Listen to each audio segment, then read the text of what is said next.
أعوذ بالله من الشيطان الرجيم ومن آياته أن خلق لكم من أنفسكم أزواجا لتسكنوا إليها وجعل بينكم مودة ورحمة إن في ذلك لآيات لقوم يتفكرون. Sadaqallahul Azim. Firman Allah Subhanahu wa taala dalam surah Ar-Rum ayat 21. Dan di antara tanda-tanda kebesarannya ialah dia menciptakan pasangan-pasangan untukmu dari jenismu sendiri agar kamu cenderung dan merasa tenteram kepadanya, dan dia menjadikan di antara kamu rasa kasih sayang. Sesungguhnya pada yang demikian itu benar-benar terdapat tanda-tanda kebesaran Allah bagi kaum yang berfikir. Bismillahirrahmanirrahim. Assalamualaikum warahmatullahi taala wabarakatuh. Saya ucapkan kepada Dr. Amir dan juga Dr. Atiqullah. Saya Muhammad Syahmi bin Hairul Saleh dengan nombor matrik 153854 sebagai pembentang pertama pada hari ini. Dan juga pembentang kedua pada hari ini ialah Muhammad Midaf Adha bin Muhammad Razak Azmi dengan nombor matrik 143531. Pada hari ini, kumpulan kami ingin membentangkan berkenaan dengan tajuk akad nikah secara dalam talian ketika era pandemik daripada perspektif mazhab fiqh Islam. Terlebih dahulu, apakah itu akad nikah sebenarnya? Akad nikah dari segi bahasa ia telah didefinisikan sebagai cantum ataupun himpun. Manakala dari segi istilah ia membawa maksud sebagai satu akad yang menggunakan lafaz akad nikah atau bahasa-bahasa lain yang memberi makna sebagai nikah bagi menghalalkan lelaki maupun perempuan untuk melakukan persetubuhan. Dalam hadis Nabi telah diriwayatkan untuk mendapat satu keberkatan dalam majlis pernikahan ataupun dalam pernikahan tersebut hendaklah memenuhi 4 syarat ini, iaitu 4 kriteria ini. Tunkahul mar'atu li arba', dinikahkan perempuan itu di atas 4 sebab.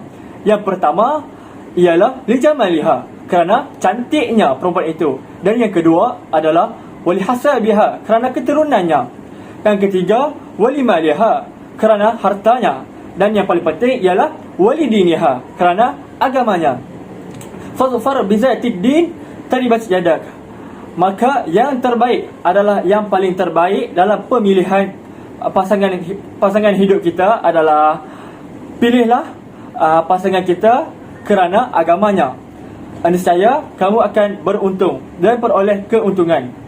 Maka setiap pasangan ataupun setiap pernikahan yang dilakukan oleh setiap pasangan tersebut, tidak kisahlah sama ada dari segi face to face secara langsung, secara bersemuka ataupun di atas talian, maka pernikahan tersebut hendaklah diikuti sunnah ataupun mengikuti segala perkara yang telah disyorkan oleh Nabi Muhammad SAW yang telah dituntutkan ke atas kita, agar pernikahan kita dan kehidupan kita, kehidupan keluarga kita menjadi lebih aman dan harmoni di dunia dan juga di akhirat.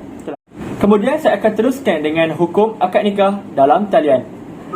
Bagaimanakah akad nikah dalam talian ini boleh berlaku sebenarnya? Akad nikah dalam talian ini boleh terjadi sekiranya pengantin lelaki berada di negara China contohnya, dan pengantin wanita berada di negara Malaysia, contoh berada di Selangor, Malaysia, dan mereka ingin melakukan walimatul urus ataupun pernikahan tersebut. Kemudian mereka terkandas, lelaki tersebut terkandas akibat pandemik COVID-19. Jadi pernikahan tersebut boleh dilakukan dengan pernikahan atas talian. Jadi dekat sini terdapat beberapa khilaf daripada beberapa pandangan ulama, tetapi sah dengan syarat pernikahan itu mestilah dihadiri oleh 4 orang sebenarnya. Siapakah 4 orang itu sebenarnya? 4 orang itu ialah yang pertama mestilah wali nikah, dan yang kedua ialah mempelai nikah, iaitu calon suami dan juga calon isteri. Dan yang ketiga ialah saksi, 2 orang saksi semestinya. Dan jadi apa kejadi sekiranya salah seorang tidak hadir? Contohnya saksi di bahagian suami tidak hadir, maka perkahwinan itu tidak sah. Bagaimana pula jika suaminya jauh kerana COVID-19 ini? maka suami tersebut boleh mewakilkan kepada orang lain untuk menjadi wali nikahnya. Kemudian saya serahkan kepada saudara Midaf untuk teruskan dengan syarat pernikahan atas talian. Assalamualaikum warahmatullahi wabarakatuh. Baik, terima kasih Muhammad Syami. Jadi bagi syarat akad nikah dan talian pula, setiap permohonan yang layak perlulah yang pertama telah mendapat kebenaran berkahwin dari JIS ataupun JIN dan masih sah digunakan. Yang kedua, keputusan ujian saringan HIV bagi lelaki dan juga perempuan masih sah 6 bulan. Yang ketiga, perintah wali hakim ataupun bawah umur ataupun janda berhias yang masih sah 90 hari jika berkaitan. Yang keempat, visa masih sah berdasarkan surat pengesahan PAS daripada Jabatan Immigration jika berkaitan. Jadi syarat-syarat ini adalah untuk pasangan yang mempunyai alasan yang munasabah sahaja memohon jika layak. Bukan semua pasangan layak untuk memohon dan setiap permohonan yang layak perlulah kena mengikut syarat-syarat inilah. Okey. Jadi kebenaran nikah online ini diberikan kepada pasangan yang sudah ada kebenaran bernikah sebelum PKP dilaksanakan lagi. Kebenaran nikah yang diterima itu dah menghampiri tarikh luput dan ada sebab-sebab munasabah yang lain. Contohnya seperti bakal suami di luar negara dan tidak dapat nak balik ke negara Malaysia. Tetapi kebenaran nikah itu tidak dah diterima, jadi mereka boleh untuk menikah online ataupun atas talian. Selain itu, ia juga untuk pasangan yang sudah ada ahli keluarga yang sedang sakit dan khawatir jika mereka tidak dapat lihat pernikahan ini pada hari yang lain. Baik.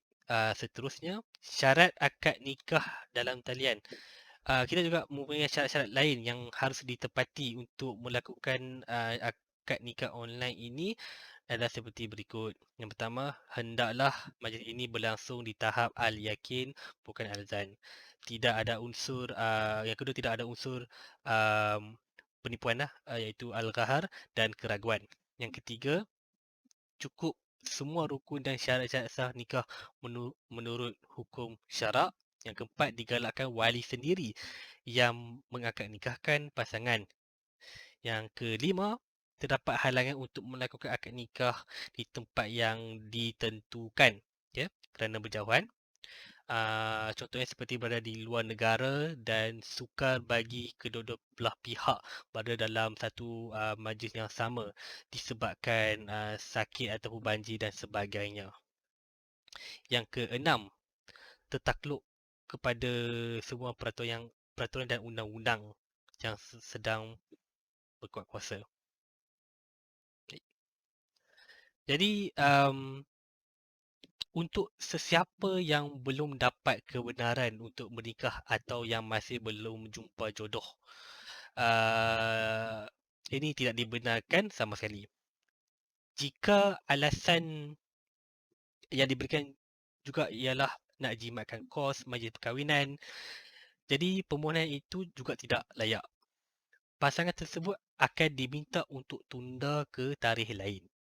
Tetapi untuk pasangan yang sudah ada masalah seperti surat kebenaran nikah sudah dekat dengan tarikh nikah tetapi tidak mahu nikah secara online, bolehlah kita melakukan semula dokumentasi baru dan menukar tarikh lain. Okay. Baik, seterusnya adalah langkah-langkah akad nikah dalam talian. Baik.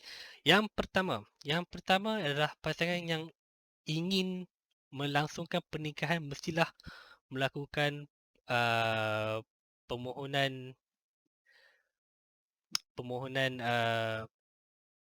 dan mendapatkan kebenaran berkahwin melalui pejabat agama Islam daerah PAID di negeri masing-masing. Baik, yang kedua, permohonan kebenaran berkahwin online adalah satu inisiatif JAKIM dengan kerjasama Jabatan Agama Islam. negeri-negeri bagi tujuan memberikan kemudahan kepada masyarakat umumnya dan pasangan yang ingin melangsungkan perkahwinan, khususnya mohon kebenaran pernikahan. Yang ketiga, mengambil siji kursus kahwin. Dan yang keempat, menghadiri kursus kahwin terlebih dahulu. Yang kelima, mengambil ujian HIV test dan pastikan ia sah 6 bulan dari tarikh nikah yang telah anda pilih. Dan yang keenam sekali, mengambil borang permohonan nikah. Seterusnya, untuk memohon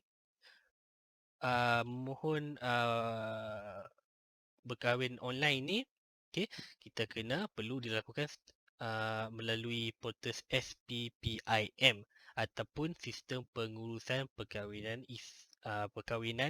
Islam Malaysia. Jadi belah kanan ni boleh nampak gambar dia macam mana website dia. Okay, website dia yang sah lah, bukan yang tipu punya. Jadi bagaimana kita bagaimana langkah-langkahnya untuk memohon SPPIM ni? Yang pertama, pastikan pemohon lelaki mengisi borang nikah online di SPPIM terlebih dahulu. Selepas itu, permohonan lelaki haruslah mendapatkan pengesahan dari pendaftar nikah kariah dan serah kepada PAID. Okey. Setelah pemohon lelaki itu serah lengkap, borang dengan lengkap, haruslah memberikan kepada permohonan perempuan pula. Dan permohonan perempuan pula harus mendapatkan pengesahan dari pendaftar nikah kariah dan serah pula kepada PAID. Baik, jadi apa yang kita dapat disimpulkan, kesimpulannya, Islam ni tidak pernah menyulitkan umatnya dalam urusan perkahwinan sehingga terpaksa melakukan pernikahan online ketika Perintah Kawalan Pergerakan. Permohonan kebenaran berkahwin atas salam merupakan satu inisiatif JAKIM dengan kerjasama Jabatan Agama Islam Negeri bagi memudahkan pasangan yang ingin diijab kabulkan berikutan pelaksanaan PKP. Beberapa negeri masih berbeza, pendapatan mereka masih berbeza mengenai ketepatan pernikahan ketika pelaksanaan PKP. Jadi akad nikah ni dalam talian tidak digalakkan sama sekali, melainkan ketika kesulitan seperti tempoh perintah kawalan pergerakan atau dalam keadaan darurat.